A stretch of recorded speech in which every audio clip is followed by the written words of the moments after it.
Thank you for joining the AI mindset that's changing medtech marketing. AI isn't new, but the speed, accessibility, and competitive pressure it brings are reshaping how medtech companies reach customers and bring innovations to market. An AI mindset isn't about chasing the latest tools, it's about rethinking how we plan, create, and measure marketing to stay ahead. Today, we'll look at what AI first thinking really means and how it's being applied in medtech, and also practical steps you can start using right now. This webinar is designed for medtech professionals who are driving growth, commercialization, and innovation. If you're a marketing leader, whether CMO, VP, or director, you'll see how to integrate AI thinking into your strategy to gain an edge. If you're a founder or a CEO, especially in early to mid-stage companies, this will help you understand how AI can accelerate go-to-market and investor readiness. For commercial and sales executives, we'll cover how AI first marketing can sharpen targeting, shorten sales cycles, and improve conversion. And for product managers and launch teams, you'll learn how to leverage AI insights to position products more effectively from day one. So let's talk about who we are. I'm joined today by Leah Durgachev. Thank you, Leah. Hi, thanks for having me. We are so excited to have you join us. Leah Durgachev is the founder of Ostley and the Marcom Grind. She's a strategic communicator with over 20 years of experience helping brands get clearer, not just louder. She's worked with startups and scale-ups and has been recognized in Forbes, PR Daily, and Blog Her. Leah brings deep expertise in AI-powered marketing, which is absolutely central in today's conversation. And I'm Lauren Dustman. I'm CEO of Bixel Medical Marketing Group. My focus is on launching medtech innovations and building strategies that connect vision with execution. I work with teams to turn clinical breakthroughs into commercially successful products that gain traction and deliver results. Together, we bring a mix of strategic marketing, AI integration, and medtech commercialization experience, and that's what we'll be sharing with you today. So, who is BMMG? Well, BMMG first began in 2014, and 11 years later, we are very proud to say that we've served over 100 medtech and biotech clients. BMMG specializes in helping medical device and biotech companies strengthen their market presence, generate demand, and attract investors. With decades of experience, we deliver innovative and results-driven marketing strategies that are tailored specifically to your needs. Also, scrolling at the bottom of the slide are just some of the clients we've served in our 11-year history. Finally, our founder just published a book, So You're Launching a Medical Device, which will be made available to you for free should you book a consultation call with us after this webinar. It's also available for purchase via Amazon. And let me share a quick brief about Ostley. So, Ostley is a communications driven marketing consultancy. We help brands work smarter, grow faster, and own their story, whether that be on stage, online, and in every channel that matters. And we do this in three core ways. So, we have our marketing comm support, where we help build brands that get seen and get cited and get trusted. And then we also have an AI coaching studio. So, that is for marketing and comms pros who are ready to embrace AI without losing their voice.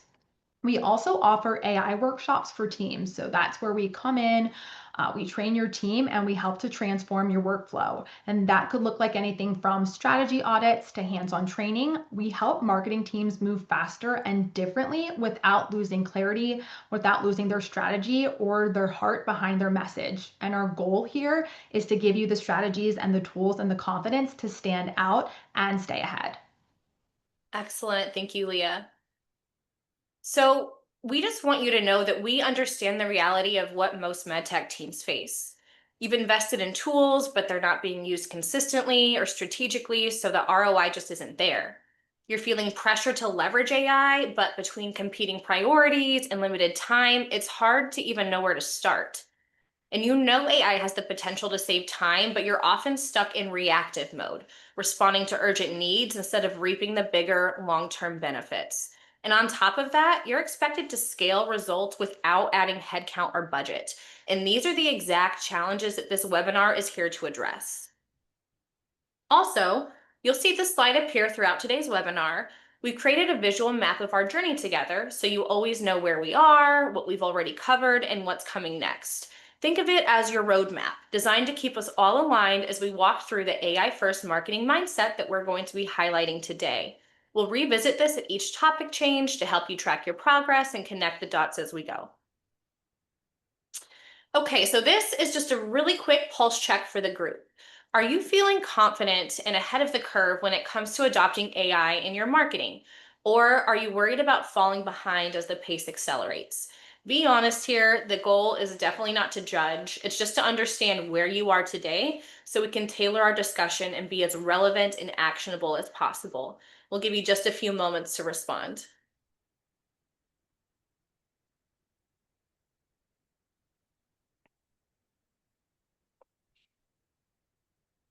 All right, let's see the results from that, please. Okay, so it looks like the majority of the folks who are attending, they are worried about falling behind. And that's not anything to be concerned about, or, again, no judging here. You are definitely in the right place if that's your concern. So let's dive in here. Yeah, I'll also say, Lauren, I think honestly, the only way you can truly get left behind is just by not starting at all. So, literally, even by being on this call today, you are already getting ahead. I love that. Good. That's a good point. Okay, so AI isn't just about getting through tasks faster or automating what you already do. It's about fundamentally reimagining what's possible, especially when you have a lean team and limited resources. With the right AI mindset, you can expand your team's capacity, tackle bigger initiatives, and operate at a scale that previously felt out of reach. And that, again, without adding headcount or inflating your budget drastically. So this is where AI shifts from being a set of tools to becoming your strategic advantage. So, when it comes to AI, mindset is everything. So, just using AI doesn't automatically make you AI first, right? So, you can run prompts through ChatGPT, through Claude, through Gemini, whatever LLM you want, but you could still be working in a very manual, human first way. So, an AI first mindset means starting with AI whenever you plan a task, whenever you solve a challenge, or even whenever you design a workflow. It is not about using AI for everything, and it's also not about replacing humans. It's about building with it at the foundation. So, here's the key thing about having an AI first mindset: you really can't make that shift without being open minded about what AI can do. So, you need that willingness to rethink how work gets done from the ground up. So, for everyone on this call today, I want you to ask yourself, if I had to build this process, this role, or for those of you who are CEOs, this business today, with all of the tools that we have now, what would it look like? Again, if I had to build this process, this role, or this business today with all the tools that we have now, what would it look like? Most people build new processes on top of old habits because change feels uncomfortable, right? We don't know what to expect. Is it going to be harder? Is it going to make things messier? Is it going to take longer? We just don't know. And we're creatures of habit. So here is the upside. Small teams that enable AI first thinking can redesign workflows to scale impact without having to scale headcount. And that opens doors to opportunities that they could just never reach before. So, the biggest mental leap in adopting AI first thinking is moving from task automation to strategic acceleration. Most teams are using AI to speed up what they already do. They're drafting emails faster, they're summarizing reports, or reformatting content. That's automation. Strategic acceleration is different. It's about using AI to think with you to help you solve bigger marketing problems faster. So that might mean AI is actually helping you identify new market opportunities by scanning competitor filings or clinical data. It can help you pressure test your value proposition against how clinicians and decision makers are actually talking about similar solutions. It can help you flag trends in clinician or investor sentiment before they affect your pipeline. And this is where it really starts to change the game. When you go from reactive to proactive. So you're no longer waiting for market shifts, for competitor moves, or new clinical guidelines to land in your inbox. AI can help you spot them before they fully surface, so then you can actually act faster and you can act more strategically. So, what might that look like? It can help you track emerging conference abstracts to anticipate which therapies are going to grab clinician attention next quarter. It can actually help monitor FDA databases for competitor 510(k) filings so you can actually adjust your positioning before their product hits the market. And it also can help flag early chatter from physicians or industry leaders on digital platforms that signals a shift in treatment preferences. And the third layer of this mindset is shifting from constraints to force multipliers. So, with AI embedded into your thinking, a small team can operate at scale and impact of a much larger one without increasing headcount, which is huge because headcount also equals dollars. So, what does that look like? Okay, so that could mean localizing launch content for multiple markets in weeks instead of months. You can generate targeted physician outreach materials for 10 different specialties or even more without adding a single full time employee. You could also roll out multiple campaigns at once, each with tailored messaging while still keeping the workload manageable. This is how an AI first mindset enables lean teams to compete with organizations that have 10x their budget because you're not just faster, you're seeing opportunities first and then you're multiplying your impact.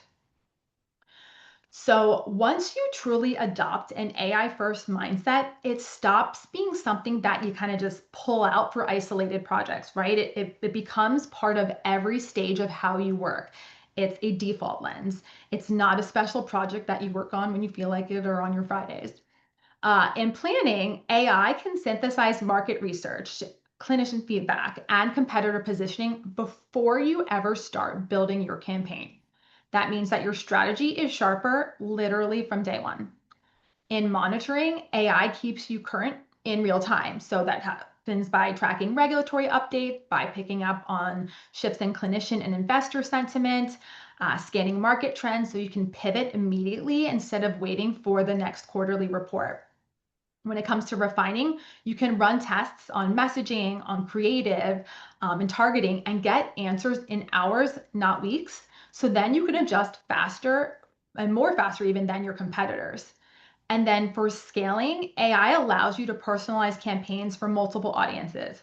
So clinicians, investors, procurement teams, like whoever your audience is, it allows you to do that without, again, adding that headcount or, also important, overloading your team. So when AI is woven into every phase like this, your marketing function becomes more adaptive, it becomes more competitive and more resilient, no matter the size of your team or your budget.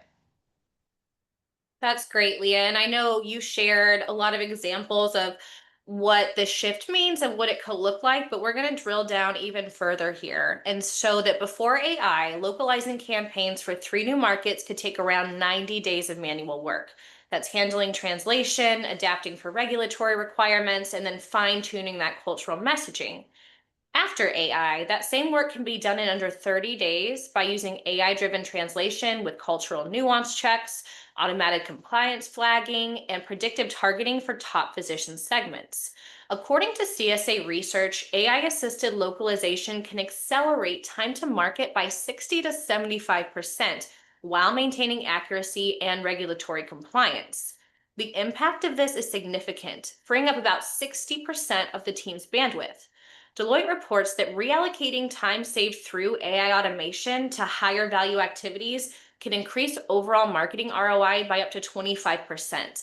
And that extra capacity can be redirected towards initiatives like partnership building, investor engagement, which move the business forward faster. Oh, right. So we've covered our intro. We've talked about the mindset, how to think about AI as more than just a set of tools, and how that shift opens up new possibilities for lean teams. So now we're moving into the models. This is where we'll break down practical frameworks that you can use to embed AI into your marketing strategy. So again, it's not just a concept, but something that you can put into action right away. And as we just said, having the right mindset is a very strong start, but it's not enough on its own. AI can seem very daunting. So to make real progress, you need models, these repeatable frameworks that turn these great ideas that you have into action. So these models will give your team a shared structure for how AI is integrated into your strategy and execution. So it's not dependent on a single person's skills or, like Leah said, ad hoc efforts on a Friday afternoon when you have time. So we're going to walk through examples of these models and how they can be applied to your marketing. So before we jump into the models, I want you to quickly think about where you are right now in your journey of how you use AI. So at the early end, there's prompt crafters. So you're the ones who are using AI for kind of one-off basic outputs as they come up.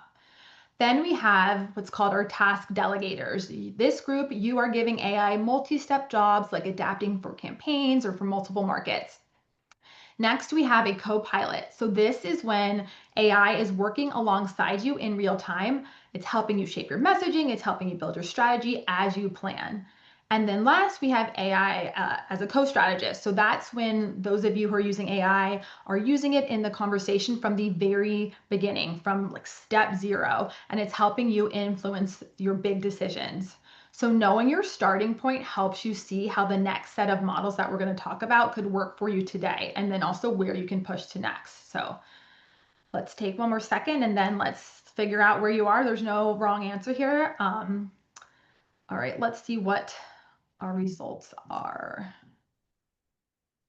Okay, so we have most people being in the prompt crafters. Okay, and you know what? I kind of guessed that. I think we often do see most teams in the prompt crafter or even the task delegator stage, and know that that is completely fine. Honestly, it's where everyone starts, and using AI to draft content faster and to help reformat materials or to automate small tasks is a smart entry point, because it really helps build confidence without risking compliance, right? And or risking that brand consistency. So no matter where you are, it's that start, and it's going to be what helps keep you moving forward. So the real opportunity is to begin shifting AI now upstream. Okay, you're going to want to go from just execution into planning and then decision making. So that's when you cross into the co-pilot area. That's when you eventually then get into co-strategy territory. So I'll say this: you do not get extra points for skipping steps, okay? So the best AI first teams actually build up their strength by stacking small,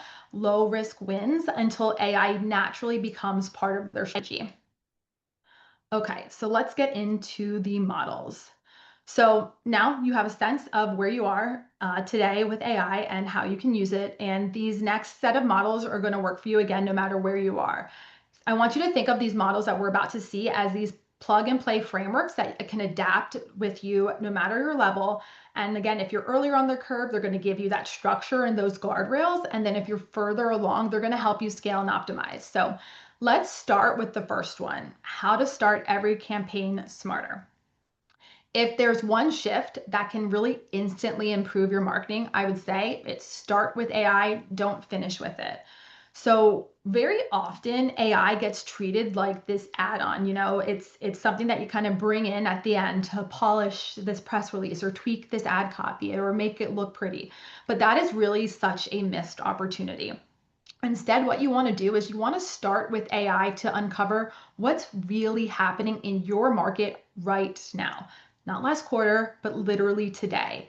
And in the MedTech industry, that might mean that you're spotting which procedures are getting more conference buzz, or you might be tracking new regulatory filings before they hit the news. We talked about that a little bit earlier, or noticing when a key decision maker's tone starts shifting on a treatment approach.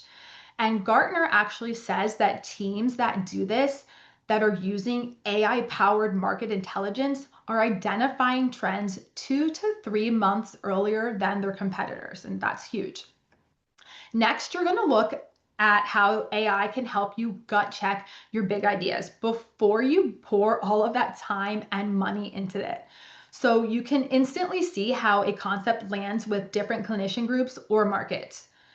Another fun fact here is that Forrester found that this kind of AI powered pre testing can actually lift your success rate by 35%. And it also gives you the confidence then to double down on what works. And finally, use AI to deliver with pinpoint accuracy. So I'm talking about delivering the right message to the right audience at the right time.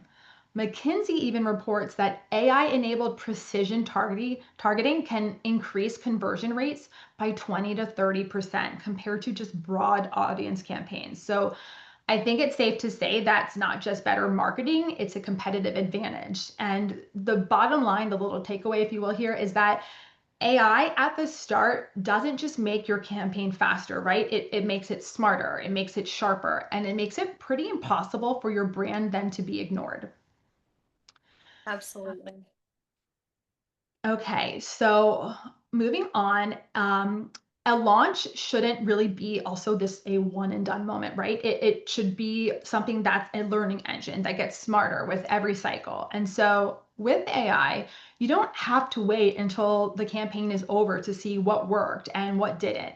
It can actually track engagement patterns in real time. It can flag underperforming assets, and it can even give you the chance to fix things before they become that wasted spend that we all dread. Forrester found that teams using real-time AI monitoring improve mid-campaign performance by up to 20% compared to those who wait for post-campaign reports.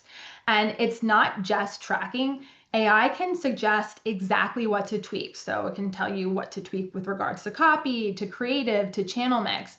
So Gartner says that these AI assisted adjustments can cut underperformance by 35%, and sometimes that's within even just hours of a launch. So the real value here is when every takeaway fuels the work that comes after it. If every campaign benefits from the optimizations of the one before, your ROI compounds over time.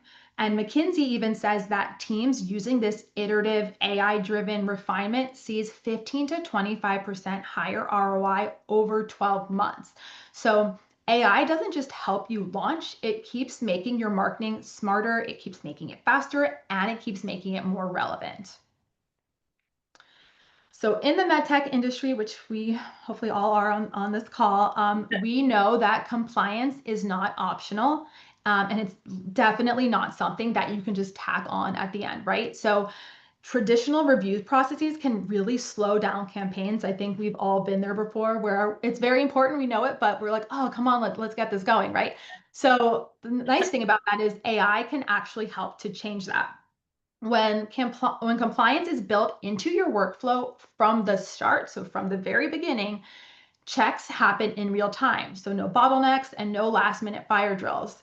According to Accenture, AI assisted compliance review can reduce review cycle times by up to 30% while maintaining regulatory accuracy. And it can also act like your early warning system. So it can flag risky language or claims before legal ever sees it. I'm sure if there's any legal folks on the call, you might actually appreciate that because you don't have to like redline all day and all night. Deloitte actually found that pre-review AI screening can cut post-submission reviews by 25 to 40%, which means, less back and forth, less money spent, and more forward momentum, which is great. McKinsey even reports that companies weaving AI into compliance bring campaigns to market 20% faster on average. So compliance actually doesn't have to slow you down. In fact, if you actually use AI that's built within your workflows, it can be the very thing that keeps your campaigns then moving at full speed. Absolutely. And I think, Leah, you nailed it, is that staying compliant is not optional. And we've seen this process unfold so many times over the years where we get on call after call after call, tweaking words. So I think that, being able to bring these campaigns to market 20% faster is great for that lean team that's having to wear all of the hats and move everything forward. So, all right, so we've covered the mindset, the way of thinking about AI, and the models, which are the frameworks that make it actionable. Now we are going into the moves. So this is where we're going to get tactical and share specific real-world actions that you can now take to integrate the AI mindset and that framework into your marketing efforts. These moves are designed to be immediately applicable. So these are things that you can start implementing as soon as you're back to work after this webinar. So, when it comes to integrating AI into your marketing, you do not need to overhaul your entire function overnight. As Leah said earlier, big results often come from small, repeatable moves, things that you can start testing on today and then build on over time. So, by stacking these small wins, you create momentum, you prove value very quickly, and you make it easier to get buy in from your team and your leadership. We're thinking change management here. So, the goal is not perfection, it's progress and consistency. That will outpace a massive one time change every time, hands down.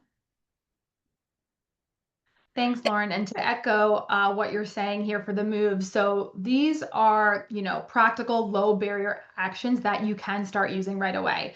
They're not these massive tech overhauls. They're not these daunting 6-month training programs. None of that. They're simple. They're high impact steps that deliver quick wins and that really help build your team's confidence and create real momentum. And they help you move among that AI maturity where you might start as the prompter and you get into more of the co-strategist. That's the goal there, right? So we really want to make sure that these moves help you, and their goal here is to help make AI part of how you work every day, not just these one-offs or these occasional experiments that you dust off when you have some extra time.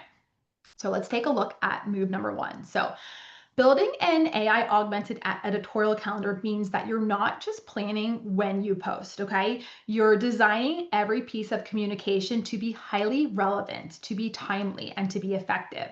Now, with AI, you can tailor messaging to different clinician types, to different investor profiles, or even decision makers.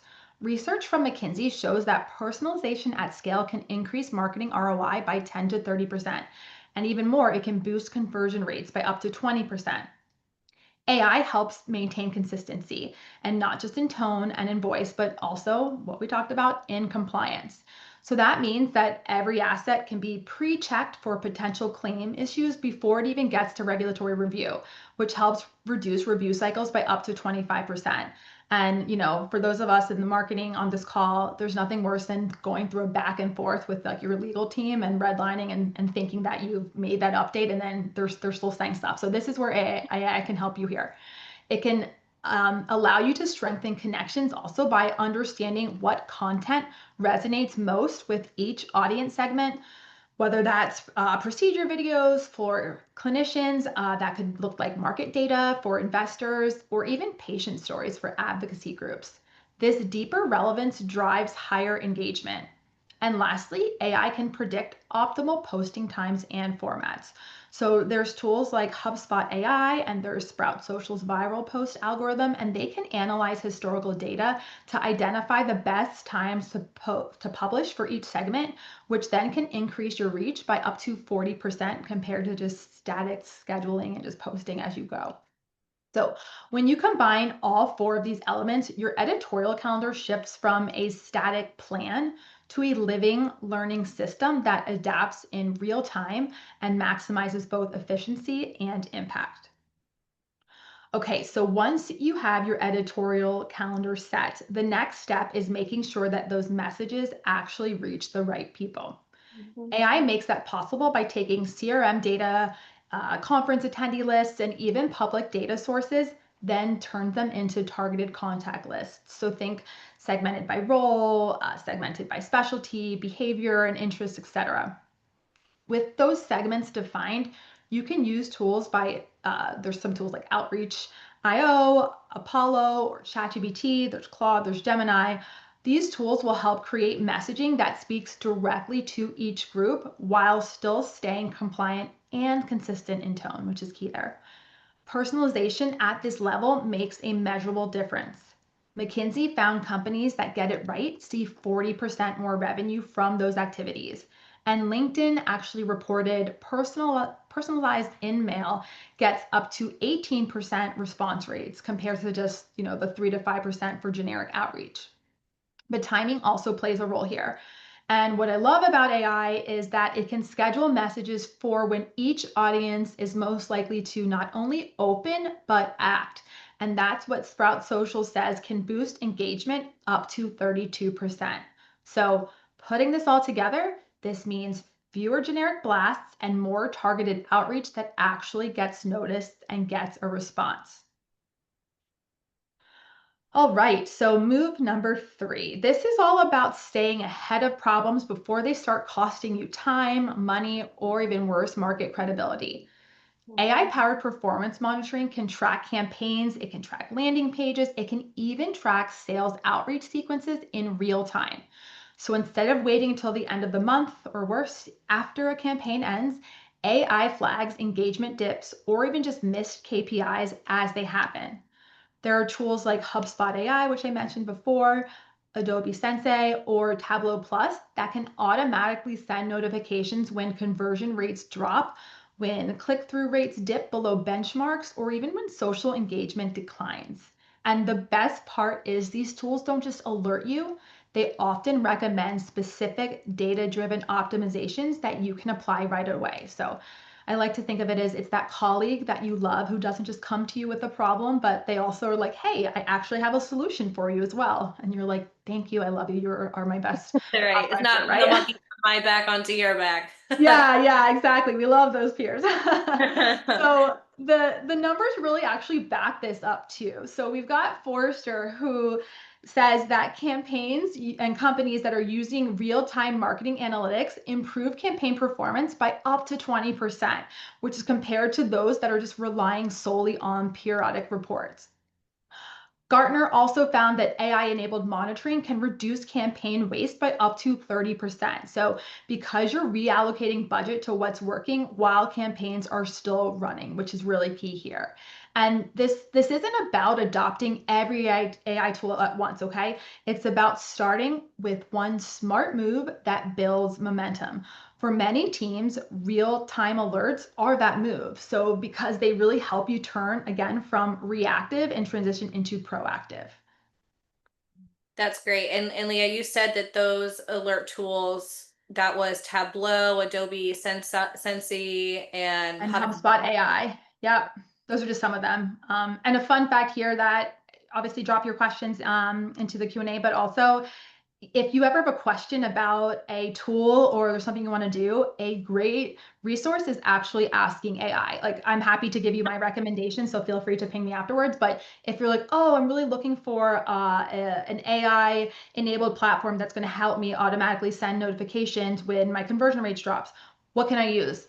You can throw that into ChatGPT and it'll spit out a number of answers for you. So use AI to help you with AI. Love that. And I think you, because we had talked about this previously, and you had said, Chat GPT will not always just recommend itself. It will Yeah, look yep, at real very world true. data and be very thoughtful about what your goals are. So I do love that. Yeah, leverage AI to figure out what AI platform you should use. Yep. Okay, so now that we've covered these three moves that you can make in your medtech marketing, we're going to bring this to life with some real world examples. So we pulled together a few case studies to show how these strategies actually perform in the wild.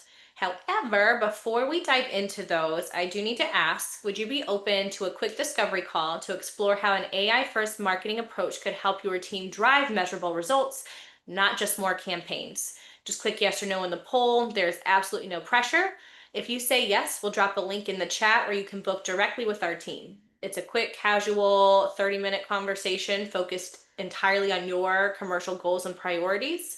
Once you schedule, you'll get a short 30-second video that will help you prep for our meeting so you walk in with clear expectations and get the maximum value from our time together. We would love to connect. And now back to you, Leah, for our case studies. Yes. Okay. So our first case study here, this is a health tech SaaS startup that had a lean marketing team, but they had an even tighter PR budget. And what they wanted to do is they wanted to reserve most of that budget for high impact media coverage in top industry outlets and trades while managing thought leadership content in-house. So their flagship content series focused on how AI can automate prior authorization for specialty care, which was a major bottleneck, currently still is, for providers and payers. So Mhm. what we did is we used AI to take one of those long form founder written pieces and we repurposed it into 8 different assets, each tailored for a different audience. So That's LinkedIn posts for clinicians and industry peers. There is an investor focused email feature, regulatory friendly infographics for key decision makers, as well as a number of condensed blog posts that were optimized for search. So AI also built out not only some of that content, but built out their editorial calendar too. And it helped organize content into what we call topic clusters.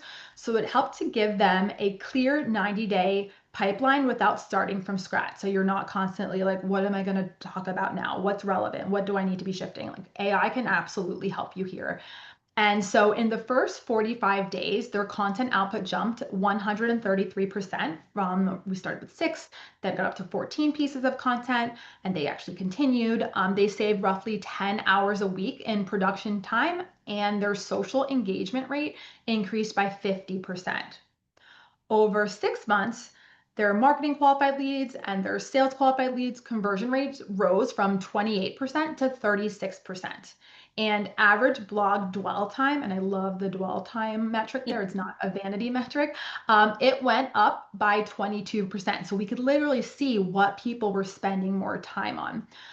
With these efficiencies, the team could keep thought leadership consistent while channeling PR and that PR budget to spend on high value media placements and bigger speaking opportunities.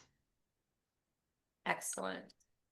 Case study number 2. Okay, so this was a direct to consumer health diagnostics brand which sold a mix of high value at home testing kits, so nutrition, hormone, and wellness panels. They also had reoccurring product subscriptions like supplements, refills, and ongoing health plans.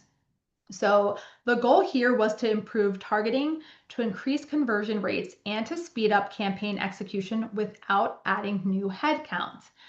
We used AI-driven segmentation to identify high intent buyers. So for example, these were customers engaging with content about hormone health, gut health, and heart wellness.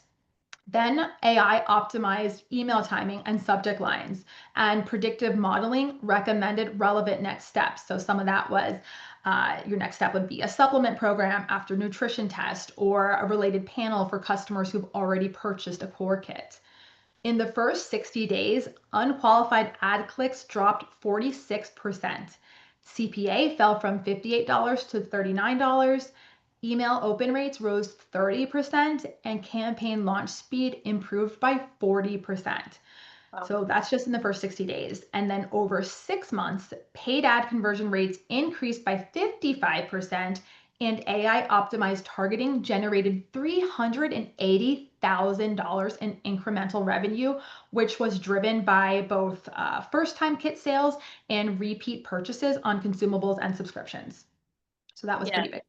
this is one of those examples that the proof is in the pudding or the numbers. Yes. Clearly, the revenue impact like that is no small feat, especially in a Yeah. time frame. Yes, and the thing with AI, you really do like you want to set realistic benchmarks and KPIs here, but most people who start to implement AI do see some sort of project or progress, some sort of ROI, literally within the first like 60 and 90 days.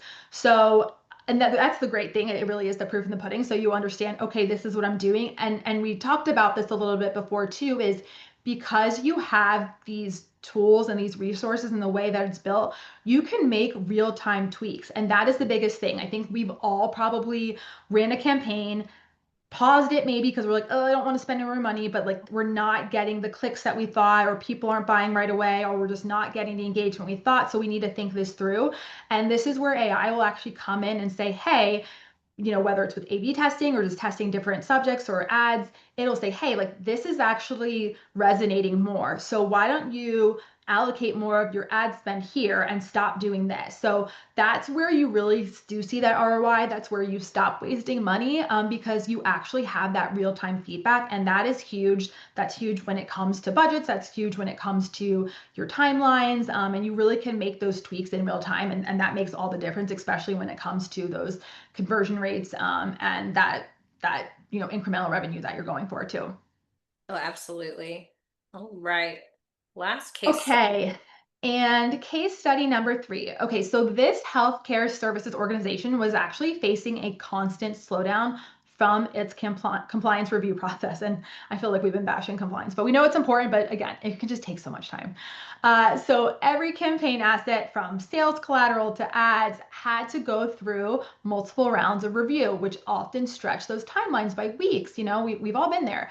So what we did here is we built a custom GPT trained on their exact regulatory guidelines. It was trained on past approved materials and brand messaging. And so the GPT could pre-screen now every piece of content for compliance issues before it reached legal. Big win there.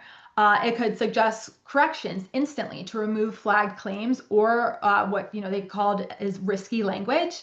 It also could generate first draft copy already aligned with tone, style, and compliance requirements, which reduced the needs for rewrites. So here, in the first 30 days, compliance review time dropped from 10 to 5 days. Revision rounds decreased by nearly 40%, and the team's internal satisfaction score jumped from 7.4 to 9.1 out of 10. So this is just the first 30 days. Over 9 months, campaign time to market improved by 25%, and the team saved roughly 400 hours of working annually.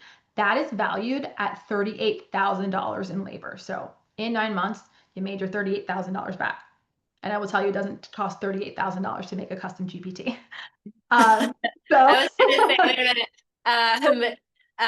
Can we just talk for a second about custom GPT? Because I know when a lot of folks hear that, it sounds very daunting. If we're in the, phase one of our AI maturity and we're thinking, yeah. oh my gosh, what is a custom GPT?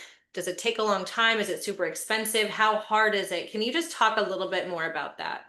Yeah, so there really aren't that daunting. I will say if you are just figuring out prompting, it's going to be a little bit more work because you really want to start there with what is your goal. So in this case study, we wanted to shorten compliance review. And by doing that, it's basically thinking, okay, if I'm going to be our legal team, our compliance team who's reviewing this, how can I make this move quickly or more quickly? And so to do that, what you do is you feed it materials that you actually already have. So, unless you are brand spanking new and have never run anything through compliance before, you already have documents, you already have resources, you already have things that have been run through your own review process. So those are things that you're actually just going to feed into your GPT. So that's something we can do for you. That's something that we actually can train you to do. So then you can scale them and use them for other things. But you will essentially upload and tell your GPT that you want it to have the lens of like a compliance person.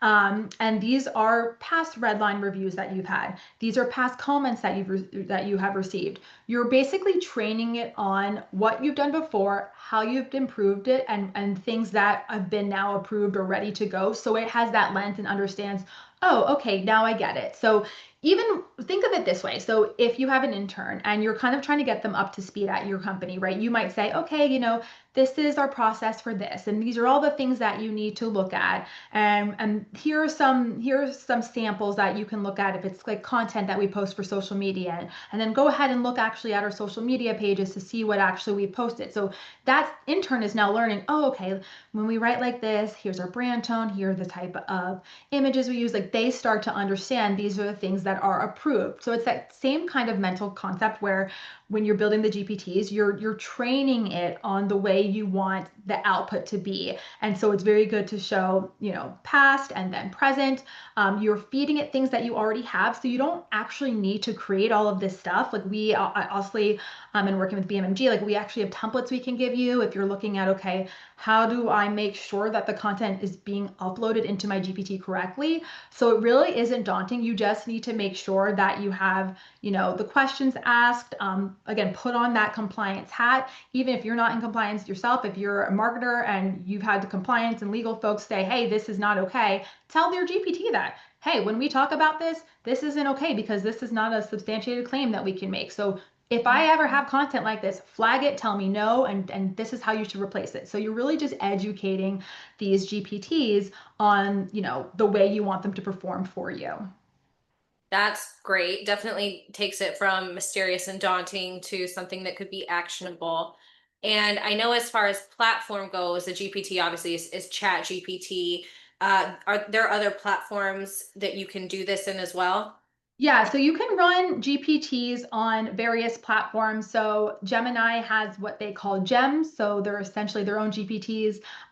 You can host your own created on AWS. Microsoft Azure has them too. Google Cloud Vertex AI has them as well. So if you are a ChatGPT user and you have an enterprise account or a Teams account, that's easy. It's not an added cost. So you just basically can build them within your own accounts. You can also share them then with your teammates, with your colleagues. If it makes sense, if anyone's on the call that's another agency or consultancy, you can create them yourself and then share them with your clients. You can make them private, you can make them public. So it has a lot of flexibility there based on what you're looking to do. But yes, they're not just, I know GPT is like the term everyone uses, but it's not necessarily just Chat GPT itself. Excellent. Thank you, Leah. Of course. So now we've gone through all of our content. We've talked about case studies. We are going to move into our Q&A. So go ahead if you haven't already, drop your questions in the chat. Let's open that up right now. Let's see here. Okay, so I do see a question. And so this person said that they're concerned about security and data, and how do they know that their proprietary information is safe, basically. Yeah, okay. So that is a very important concern. And the short answer is it depends on how you use AI. So the public free versions of tools like ChatGPT are not going to be designed for sensitive or proprietary data. So if you're pasting confidential IP into them, you are going to be taking a risk. The safest bet is to use enterprise grade or healthcare specific versions of AI tools. A few examples is you've got ChatGPT Enterprise. ChatGPT Teams also works well for this. No data here is used for their training. It's SOC2 compliant and it has that enterprise level encryption. There's also Claude for Teams. So Claude is Anthropic's LLM, and it has a strong focus on safety and privacy with enterprise security features. I think I mentioned earlier, Microsoft Azure has open AI service, so it lets you run GPT models inside Microsoft's HIPAA eligible and SOC compliant cloud environment. So that is a great option for you. Google Cloud Vertex AI, as well as some of those custom GPTs that are hosted. Some medtech companies have their own GPTs inside their own private compliant clouds. So that works too. I would say that the key here is to match the tool to the risk, right? So public tools are fine for generating brainstorming or content drafting, but enterprise tools, basically the ones that you're going to pay for, those are the ones that are more likely fine to be used anytime that you are working with IP, patient-related data, or unpublished clinical or regulatory information. And always check, to search. They always provide their privacy conditions with you and all of that too. So you can always check. You also can ask it. You can say, hey, if I'm going to upload some HIPAA information here, is this the right thing? I wouldn't say go blindly on what it says, but you can use it as a resource too. Awesome. No, that's great. I know that's been a concern that's been raised multiple times, and I think it's just, educating yourself about what the options are. And like you said, there's different levels of compliance. So just you can read up on that, I'm sure, or you could ask us as well. Yep. So I'm gonna take this one, and I know you already covered it a little bit earlier, Leah, but it's how you Okay. decide which AI tools to invest in. There are quite a few out there, and as Leah shared, you can ask us, you can tell us what your goals are, what you're wanting to accomplish, what, any current headwinds you're facing, and then from there we'll make recommendations, but also ask Chat GPT. I feel like that is just it's such a smart way to be able to uncover what AI tools exist, how to use them, and to do it in a very strategic and an AI first mindset as well. Yeah, and I'll add to that, Lauren, that a lot of people, and I know when I was just getting started a few years ago with AI, because that was like right when ChatGPT was coming out, we're like, oh, okay, cool, ChatGPT. Okay, now there's Claude. Oh, Perplexity. Oh, now I have Comment. Now I have Gemini. There's all of these things, right? And so don't necessarily chase the shiniest platform, okay? Start by identifying where are your bottlenecks. where are you losing time? Where are you losing money? And where are these opportunities? And that's something that, Lauren and I can help you determine. We can kind of audit your process and help you decide and learn for where you could get more value. Because then you're going to look for AI tools that directly solve those gaps and will help make those recommendations for you. And so for some teams, that's compliance review. For others, it's content production or it's market monitoring. So the right tool is the one that removes friction in your day to day. We are not going to suggest something for you that's going to add to your workload because then you're kind of moving backwards here. Yeah, no, that's a great point. All right, I do have another question here, and it's if you want to create a med platform, would you advise that we use these tools you've been discussing today from the very beginning to avoid any hassle later? Uh, so that does depend. It really depends on like what is your purpose and what you're creating. If you're looking at just brainstorming and you want to use some of the Gen AI, that's fine too. If you're looking at some of the more specific for AI predicting, again, it really depends specifically on what your goals are. This is actually a great question that I see Diana here that like Lauren and I could dive into a little bit more with you just to get an understanding of what kind of platform or specifically you're looking to build and who your audience is and what you're hoping to gain from that. And based on that, we could actually let you know which tools would be the best for you to start and which ones you can stack on top of that too. Agreed. That's a great response, Leah. And I do think, Diana, that you know, it's always good to you have the right mindset here to think about how from stage one or step one can I make things smarter, faster, better. So yeah, we Yep. would love to chat with you on a discovery call and get more information and see what we could recommend for you. Um, okay, here's good. How do you handle team resistance to AI adoption? Yeah, so I would say you want to start by showing and not necessarily telling. So with that, pick one simple low risk workflow where AI can save time. That could be summarizing competitor updates. That could be drafting a first pass, maybe at some social posts.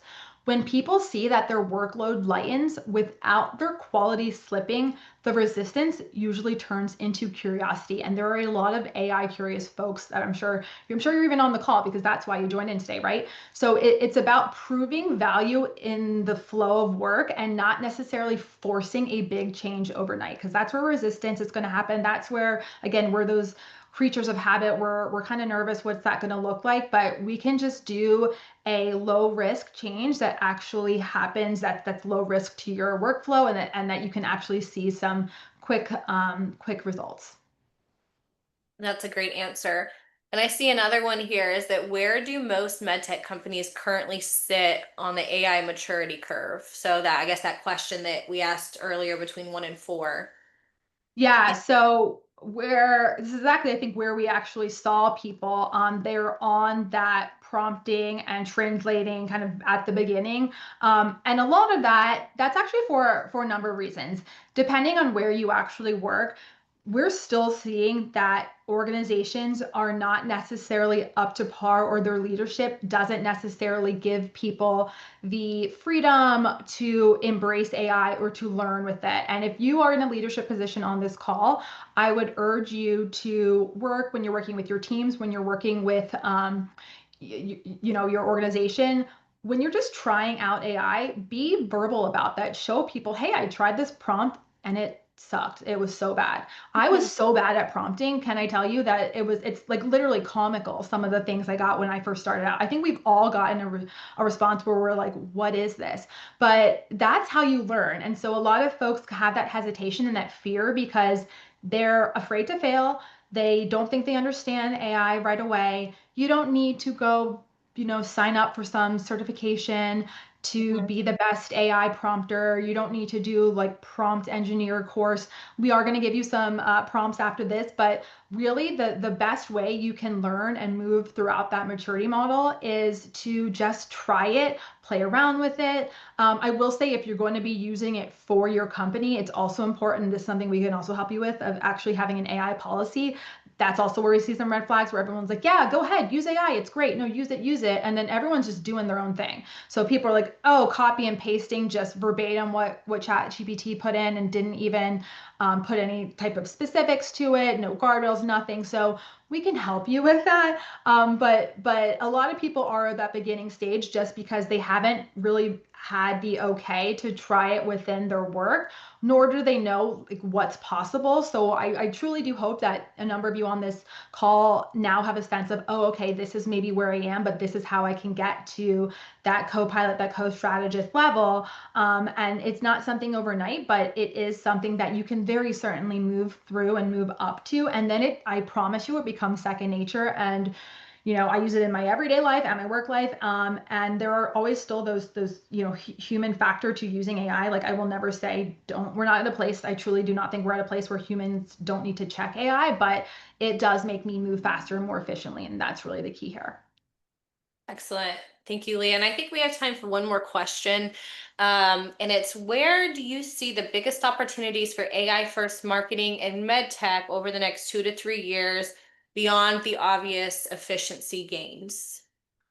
Yeah, so the real upside, like you said, it's not just efficiency, it's more of that intelligence. So I would say in the next 2 to 3 years, the biggest opportunities will come from AI helping med tech marketers see, around those corners.